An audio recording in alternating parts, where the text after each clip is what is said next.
Good morning students, welcome back. बच्चों, आज मैं आपको आपकी हिंदी फर्स्ट की जो बुक है उसमें से पाठ 12 घमंडी बारहसिंघा पढ़ाऊंगी।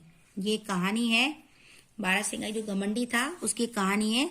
तो हम पढ़ते हैं और स्टार्ट करते हैं। तो अपनी बुक ओपन कीजिए सभी बच्चे, पेज नंबर 77, पाठ 12 घमंडी बारहसिंघा।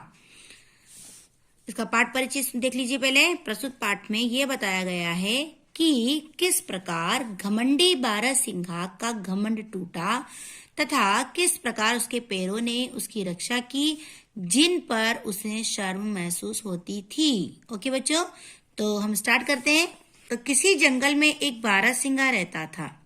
उसके 2 सुंदर सींग थे। वह अपने सींगों पर बहुत घमंड करता था।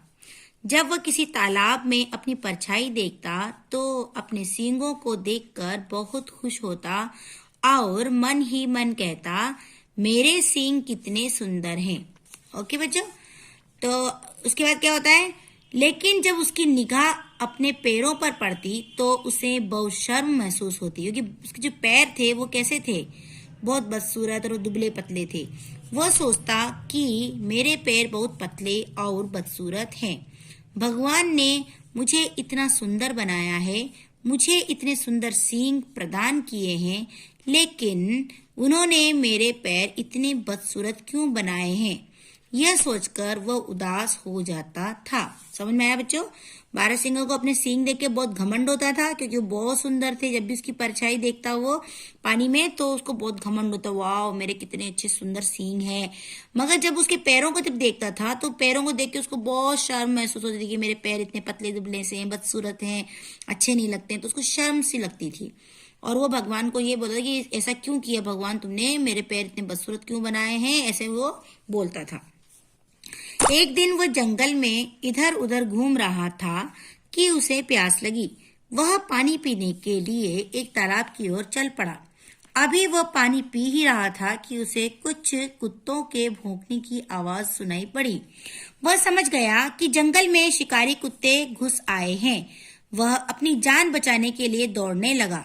उसने सोचा कि उसे कहीं छिप जाना चाहिए। आगे देखिए बच्चों, वह झाड़ियों के पीछे जा छिपा। तभी उसके सींग कुछ सूखी शाखाओं के बीच उलझ गए। वह उन्हें छुड़ाने की कोशिश करने लगा, लेकिन छुड़ा नहीं पा रहा था। तभी कुत्तों की आवाज पास आती सुनाई पड़ने लगी।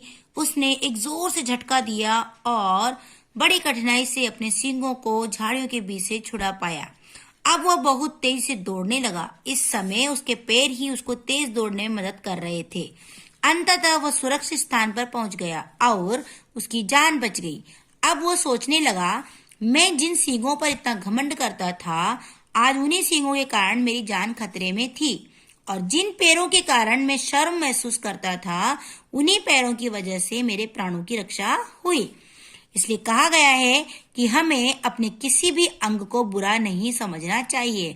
सभी का अपना अपना महत्व है। ओके बच्चों, तो समझ आया आपको किस तरह से उसके पैरों ने उसकी, जिससे वो शर्म महसूस करता था, और उन्हीं पैरों ने उसकी जान बचाई, और जिन सींगों पे वो घमंड करता था उन सींगों ने उसको, उसकी जान मुसीबत में डाली। तो हमें कभी भी घमंड नहीं करना चाहिए। तो बच्चों, आज के लिए इतना ही और मिलते हैं हम अगली वीडियो में। तब तक के लिए बाय।